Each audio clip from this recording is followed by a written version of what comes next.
Cerita dimulai dengan Yan, gadis muda yang harus hadapi kerasnya dunia. Ayahnya, seorang kapten kapal, sering melaut dan jarang pulang, membuat Yan tumbuh tanpa mengenal sosok ayahnya. Suatu hari, ayahnya meninggal di laut akibat kecelakaan kapal. Tak lama kemudian, ibunya yang sakit-sakitan juga meninggal. Di pemakaman ibunya, Yan bersumpah untuk menjadi wanita tangguh yang tak bergantung pada siapapun.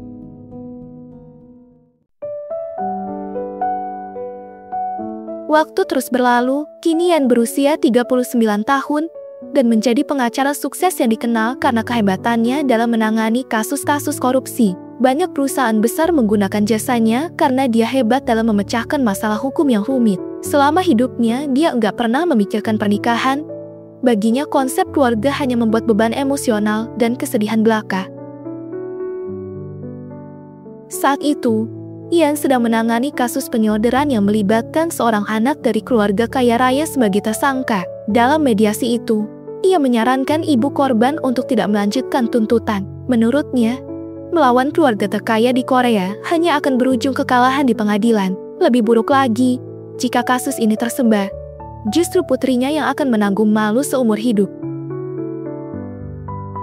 Mendengar itu, ibu korban langsung menjawab bahwa Yan belum pernah punya anak, dan tak akan pernah bisa memahami perasaan seorang ibu ketika melihat anaknya yang telah dikandung dan dibesarkan diperlakukan secara biadab oleh orang lain. Tapi putri korban berusaha menenangkan ibunya. 막말로 강간 사건도 아닌데. 야! 너 결혼 안 했지? 너 딸 없지? 그치? 지금 내 심장이 어떤지 알아? 아비? 절대 안 해! 그만할게요. 따님이 똑똑하시네. Setelah mediasi, Yan bertemu seniornya di lobi. Senior itu menasehati Yan, sebagai pengacara seharusnya lebih berpihak pada orang-orang miskin, bukan malah ikut menindas mereka demi keuntungan pribadi. Namun Yan menjawabnya, bahwa pengacara seperti seniornya, yang menangani klien miskin, tak akan pernah bisa mengubah hidup karena bayaran kecil dan hasil yang tak sepadan. Apalagi orang miskin tak punya peluang menang melawan orang kaya. Kalaupun menang, dia tak akan mampu membayar pengacara. Mendengar itu, seniornya pun melongo. Malam harinya, Yan menemui klien pengusaha kaya. Pengusaha itu meminta bantuan menggusur rumah susun warga agar proyek apartemen mewahnya dibangun lebih cepat. Sebagai imbalan awal, ia memberi kunci mobil mewah dan kartu belanja Fevi. Yan langsung setuju. Baginya, ini hanyalah kesempatan lain untuk menambah keuntungan pribadi, seperti kasus-kasus sebelumnya.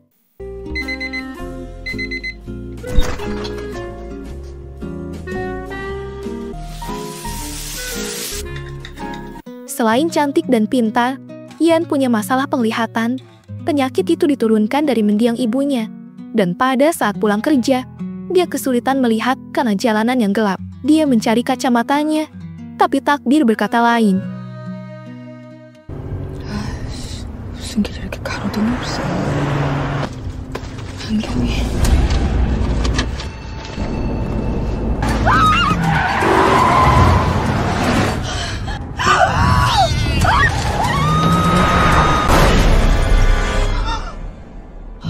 Begitu kagetnya Yan saat menyadari dirinya berada di dalam sebuah kubah.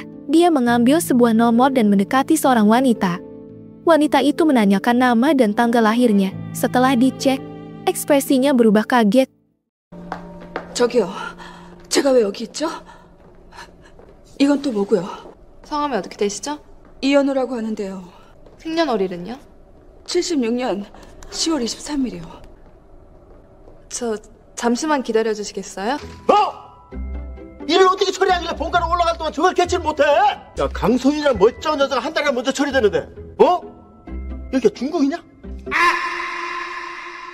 Tanpa ngasih penjelasan, dia meminta Yan untuk menunggu. Wanita itu melapor ke atasannya bahwa kematian Yan tertukar oleh orang lain, yang seharusnya Yan masih hidup sampai tahun 2054, tapi sekarang Yan ada di sini. Mendengar itu, atasannya yang bernama Lei semakin geram, di mana pria konyol inilah yang merusak semua data kematian.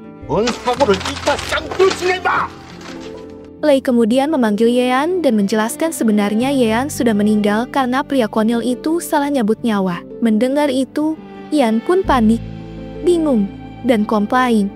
죽어요? 누가요? 제가 왜요? 말도 안 돼요. 역시.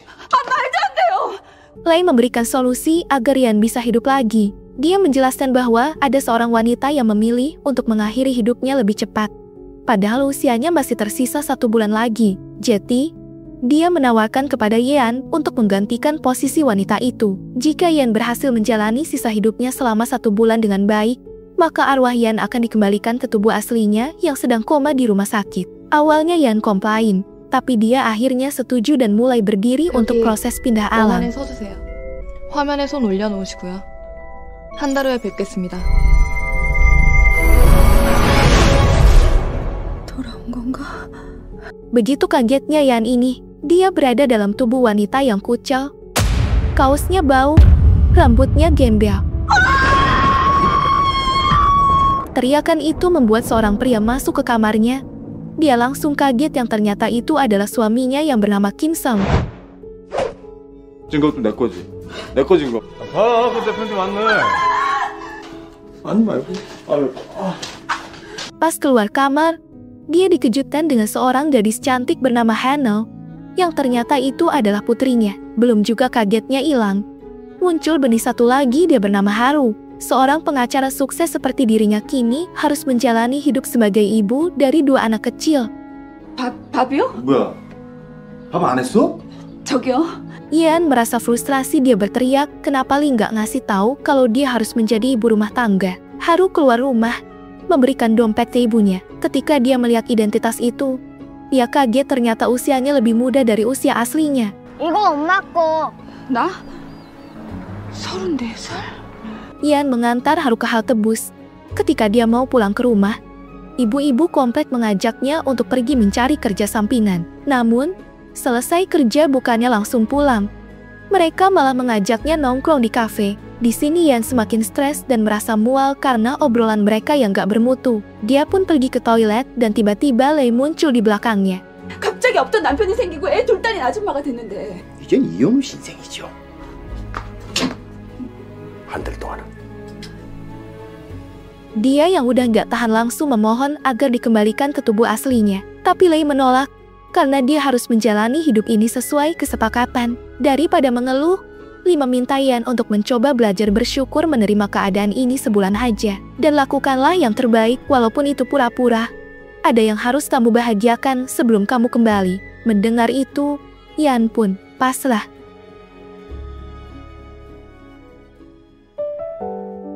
Setelah kembali ke rumah, Yan akhirnya mencoba menerima keadaan seperti saran Lei sebelumnya. Namun, saat ia berbelanja di supermarket, betapa terkejutnya Yan ketika mengetahui bahwa limit kartu kredit suaminya ternyata tidak cukup untuk memenuhi kebutuhan rumah tangga. Masalah itu belum beres. Teman Yan mengabarkan kalau harus sudah pulang sekolah dari tadi dan menunggunya di taman. 아이고 이 푼수야 나 없었으면 어쩔 뻔했어 하루 혼자.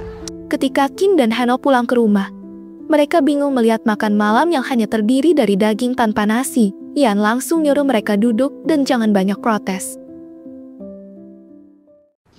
이게 무슨 맛있는 냄새지? 어? 다 왔으면 모두들 앉아봅시다. 아, 저기 근데 밥은 없어? 안 했습니다. Ketika mau tidur, Kim tiba-tiba mengajak Yan untuk disoda, karena malam ini adalah malam jadwal penyodran mereka berdua. 애들 잔다며. 안 잘걸요? 야, 장난치지 마.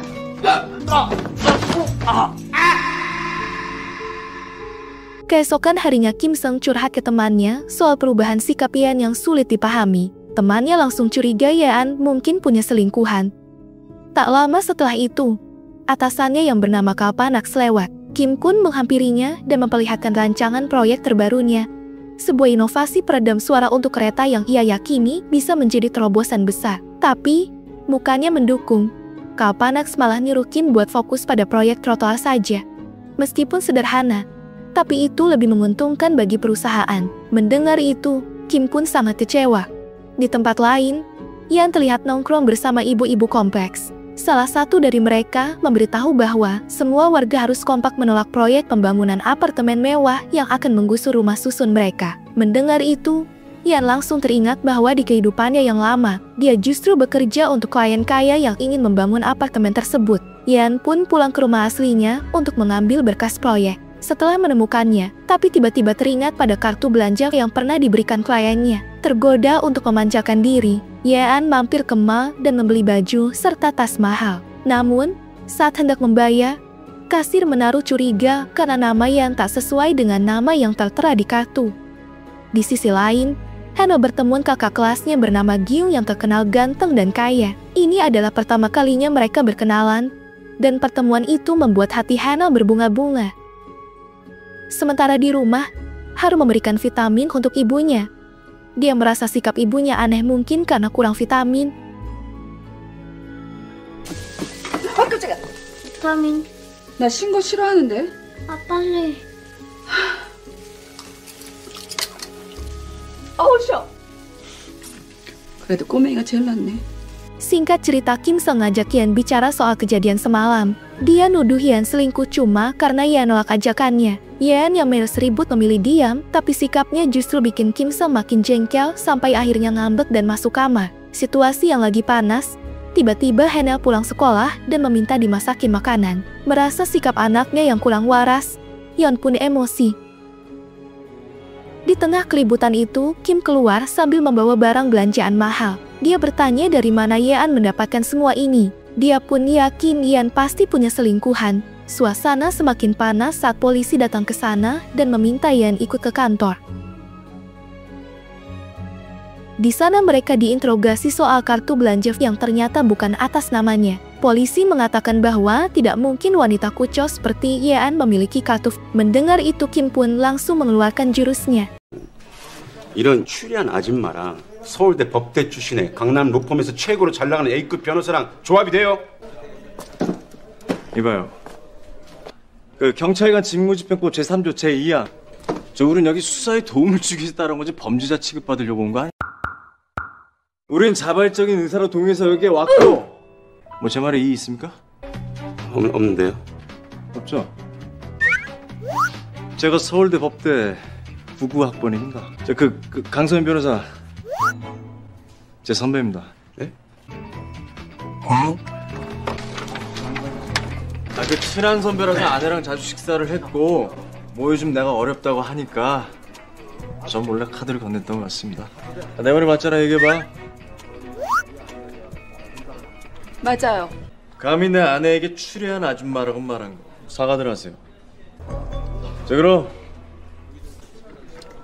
저희가 오해를 했네. 죄송합니다, 사모님. 앞으로 조심하세요. Ternyata dia sangat ahli dalam hukum. Walaupun kuliahnya gak tamat, tapi dia benar-benar sangat hebat. Dia belain Yeon mati-matian dan memenangkan perdebatan itu. Akhirnya mereka pulang tanpa mengembalikan barang mewahnya. Melihat usaha Kim Sung, Yeon pun mulai jatuh cinta. Di atap rumah, saat sedang termenung memikirkan semua ini, tiba-tiba Lei muncul dengan wajah serius. Tanpa basa-basi, Lei langsung menegur Yeon. Ia mengaku kecewa karena baru seharian menjalani kehidupan sebagai ibu rumah tangga, tapi sudah bikin banyak masalah. Lei memperingatkan Yeon agar lebih baik lagi dalam bersikap. Jika masih terus bikin masalah dan suaminya, maka Yeon akan digantikan dengan kandidat lain untuk menjalani sisa waktu percobaan ini. Sesampainya di rumah, Kim terlihat marah-marah karena polisi itu merendahkan istrinya karena kelihatan kucel, miskin, jelek. Sebagai suami, Kim Sung mengakui bahwa selama ini ia jarang mengajak Yeon jalan-jalan atau membelikan baju-baju bagus. Ia berjanji mulai sekarang akan lebih perhatian dan takkan membiarkan orang lain mengomentari penampilan istrinya. Mendengar kata-kata itu, Yeon semakin jatuh cinta.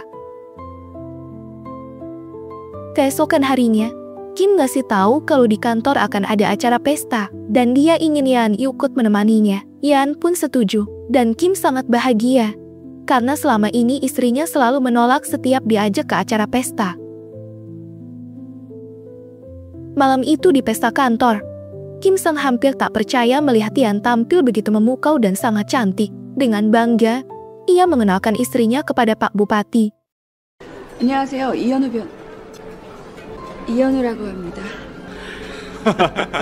Saat suasana mulai cair, Kim Sung bersiap menyampaikan ide soal proyek peredam suara kereta. Tapi belum sempat bicara panjang, Kal Panak datang dan langsung mengalihkan perhatian, mengajak semua orang pindah ke meja makan. Kal Panak terus menjilat di depan Pak Bupati, membuat Kim Sung kesal karena lagi-lagi idenya tak mendapat tempat. Namun, Yan tiba-tiba angkat suara. Ia bilang proyek Kal Panak tak ada manfaatnya. Ia menyarankan agar dana kuota digunakan untuk membangun fasilitas peredam suara di stasiun demi kenyamanan warga. Jika masyarakat puas, citra Pak Bupati juga pasti akan meningkat. Kim Sung sempat panik, takut omongan Yan malah memperburuk keadaan. Tapi di luar dugaan, Pak Bupati justru antusias. Ia memerintahkan Kal Panak untuk membuat rincian proyek peredam suara besok pagi.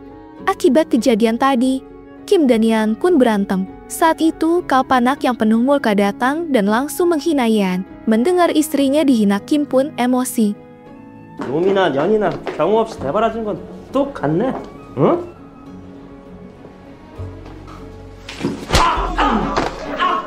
Setelah itu, Kim mengajak Yan minum di sebuah kedai. Di sana Yan bilang kalau dia khawatir Kim akan dipecat akibat memukul atasannya. Namun bukannya marah, Kim Sung malah santai dan berkata, meski pekerjaan itu penting, tapi jika orang yang sangat dia cintai dihina, tak peduli siapapun orang itu, dia akan menghajarnya. Mendengar itu, Yan pun lemes.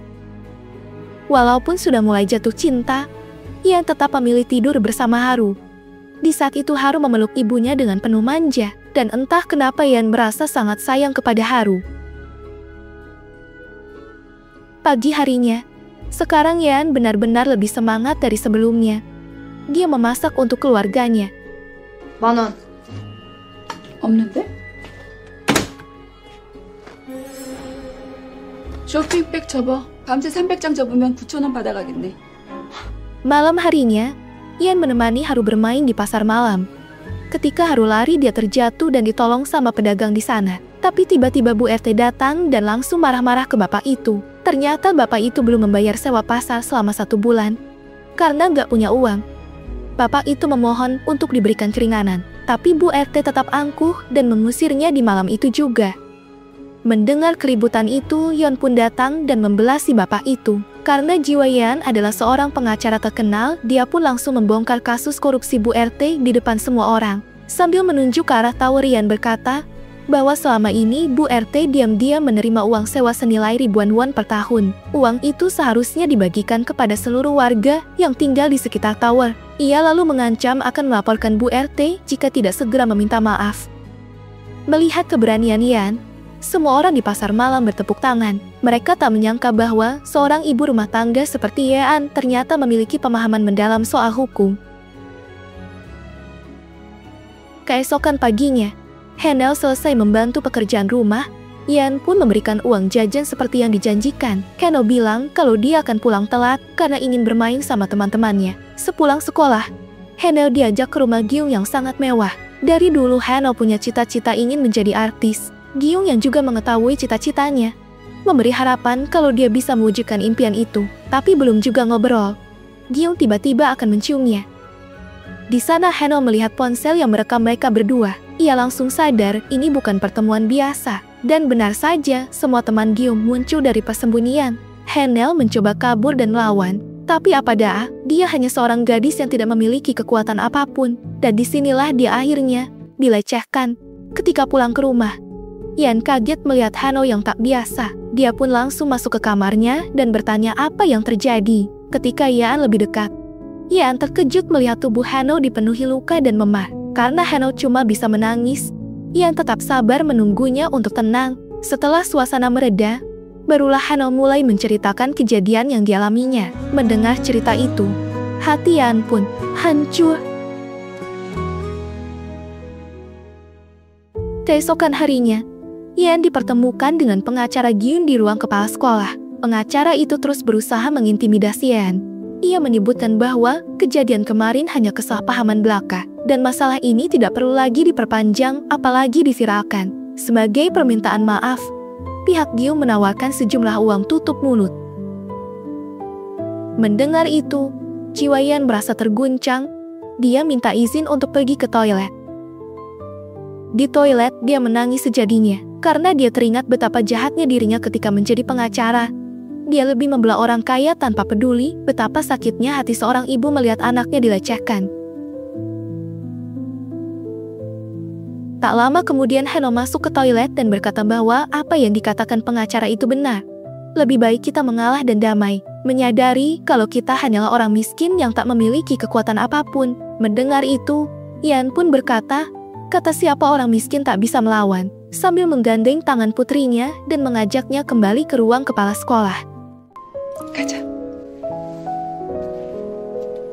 Saat diskusi dilanjutkan, lagi-lagi pengacara itu terus-terusan menyudutkan Yan. Bahkan kepala sekolah juga berpihak padanya. Pengacara itu sangat sombong. Dia yakin bahwa lawannya hanyalah ibu rumah tangga yang gak ada gunanya. Tapi tiba-tiba Yan mengeluarkan ponselnya dan berkata, asal kalian tahu, dari awal kita diskusi semuanya pembicaraan sudah aku rekam. Yan bersumpah bahwa sudah nggak ada lagi kata damai. Dia juga berjanji akan membuat Gyung sangat menderita seperti di neraka. Jika Gyung berani kabur ke luar negeri, Yan tetap akan terus menyebarkan kebusukannya di seluruh media sosial, hingga hidup Gyung hancur sehancur-hancurnya. Selain itu, Yan juga akan menghancurkan kebusukan pengacara itu, dan melaporkan kepala sekolah atas pembiaran kasus ini. Mendengar itu semua pun tercengang, tapi bocah itu malah kesal dan mulai memaki-makinya. Namun Yan yang ahli dalam bela diri, dia langsung ngasih pelajaran. Saat menenangkan diri di luar, Yan berkata semua akan baik-baik saja. Kita akan mendapatkan mendapatkan uang kompensasi dan kamu bisa pindah ke luar negeri. Mendengar itu, Hana pun bilang kalau ibunya terasa seperti orang asing dan aneh. Tapi setelah kejadian tadi, dia merasa Yan adalah ibu yang paling keren. 엄마, 나 배고 싶다. 오. 하루야, 하루 일어나. 짠.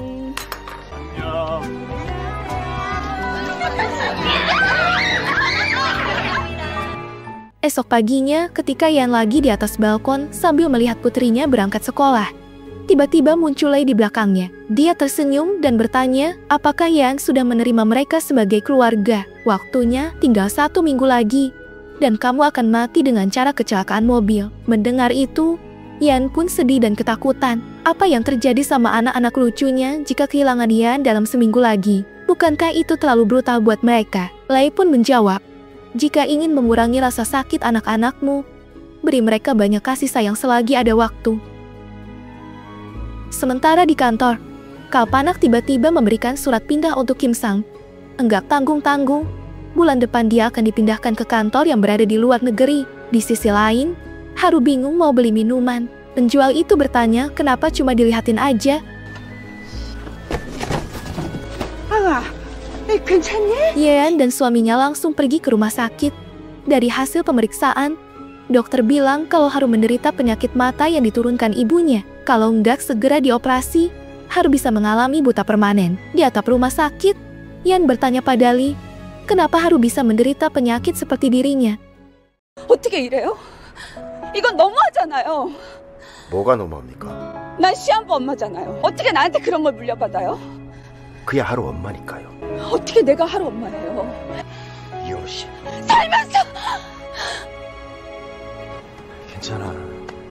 우리 하루 수술하면 금방 좋아질 거야. 어? Saat menemani Haru tidur, Yan kembali teringat masa lalunya. Ibunya yang selalu merindukan suaminya membuat Yan semakin muak. Bahkan, Yan gak bisa mengingat wajah ayahnya hingga kedua orang tuanya meninggal. Dia hidup mandiri dan sukses menjadi pengacara terkenal. Tapi sekarang dia sadar bahwa kebahagiaan yang selama ini dia kejar bukanlah soal kekayaan, tapi kasih sayang keluarga. Pagi harinya, Yan menunggu Haru yang sedang dioperasi. Saat itu, Lee datang dan membawanya keluar rumah sakit. Saat taksi datang, Lei membuka pintu dan bilang kalau waktunya sudah habis. Mendengar itu, Yan menolak karena dia ingin menunggu Haru benar-benar pulih. Dia nggak mau meninggalkan anak itu begitu saja. Lee menjawab kalau waktunya sudah tak ada lagi. Tapi Yan tetap memohon. Haru menderita karena dia masuk ke tubuh ibunya. Penyakit yang seharusnya nggak diwariskan pada Haru. Yan bahkan siap meninggalkan hidup aslinya, pekerjaannya, gelarnya, hidup mewah yang dia kejar bertahun-tahun. Sudah nggak penting lagi. Yang dia inginkan sekarang cuma satu, tetap tinggal di sisi Haru sebagai seorang ibu. Lee lalu mengatakan sesuatu yang membuat Yan terdiam. Kalau dia memilih pergi sekarang, maka penyakit Haru juga akan hilang. 당신만 없어지면 하루 병이 다 낫는. 마지막 인사라도 하게 해줘요.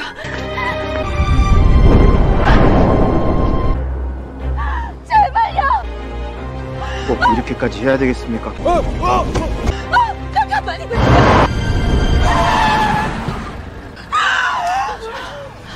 Akhirnya, Lee membiarkan Yan pergi, bukan untuk kabur, tapi hanya untuk mengucapkan selamat tinggal. Yan akhirnya bertemu dengan suaminya yang ngasih kabar bahwa operasi Haru telah selesai, dan si Hanel bilang karena ibunya sudah ada di sana, dia akan pergi ke sekolah. Yan hanya diam dan bingung. 언젠 오징어라면서. 우리 딸. 알았어. Setelah itu, Yan masuk ke ruang rawat Haru. Putranya terbaring dengan kedua mata tertutup, tapi Haru tahu kalau itu ibunya. Yan bilang, Haru adalah anak yang kuat, dan berharap Haru masih bisa mendengar suara ibu. Haru menjawab bahwa suara ibu terdengar jelas dan sangat merdu. Kalimat itu membuat Yan makin sulit menahan tangisnya. Yan lalu bilang kalau ibu harus pergi sebentar. Apakah Haru bisa tetap kuat meski tanpa ibu? Haru mengangguk dan janji gak akan nakal. Tapi ia ingin ibunya segera kembali. Yan semakin menangis dan bilang bahwa ibu sangat mencintai Haru.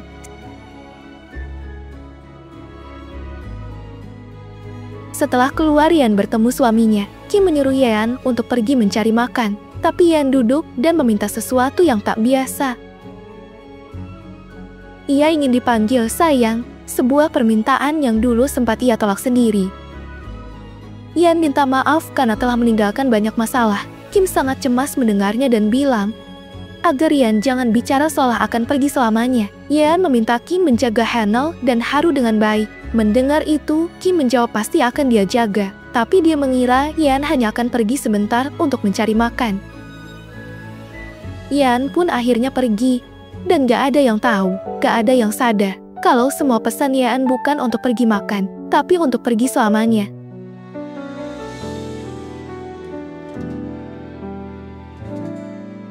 Yan akhirnya sadar dari koma, dan dia langsung menuju rumah sakit berharap Haru masih ada di sana.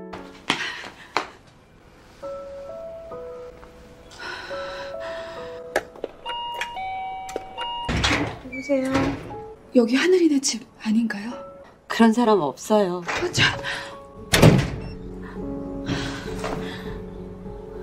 Yan merasa sangat hampa. Dia mencoba berjalan melewati warung kopi, tapi juga enggak melihat teman-temannya. Dia sampai ke halte bus, berharap melihat Haru atau teman-temannya yang menjemput anaknya. Tapi, semua yang dia lihat, gak ada yang kenal. 1 bulan kemudian, Yan bertemu dengan seniornya. Dia memberikan flash disk berisi bukti penggelapan yang dilakukan perusahaan HK. Melihat itu, seniornya kaget dan bilang ini bukan Yan yang dia kenal. Dulu Yan selalu ada di pihak orang kaya, dan selalu menindas orang yang miskin. Yan menjawab, saat koma dia bermimpi sangat aneh tapi rasanya nyata. Sambil memakan vitamin yang biasa diberikan Haru. Singkat cerita, Yan akan pergi dari Korea karena dia merasa sangat kesepian di apartemen itu. Apalagi, sosok Haru dan lainnya hanya ada di dalam mimpinya. Gak sengaja, Yan menemukan foto album keluarga. Di sana dia melihat begitu indah saat bersama ibunya. Tapi ada satu foto yang terlihat dilipat. Yan yang selama hidupnya benci dengan sang ayah. Dia mengambil fotonya dan melihat foto itu. Ternyata, sosok Lee adalah ayahnya. Yeon pun langsung menangis. Gak tahu harus gimana, walaupun ayah udah meninggal. Tapi dia datang dalam mimpi dan menyadarkannya menjadi orang yang lebih baik.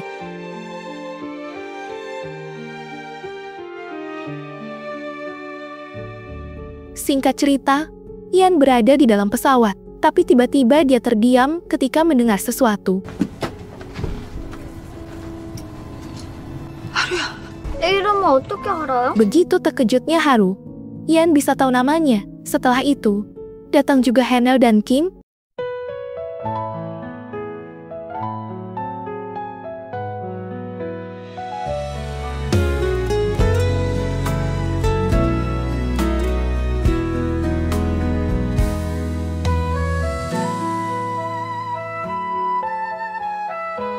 Dan disinilah Ian mulai sadar bahwa semua yang terjadi ternyata bukan mimpi, tapi benar-benar nyata. Kebahagiaan Ian mulai kelihatan ketika dia tahu tujuan mereka ke negara yang sama. Dan akhirnya, dia pun nyengnya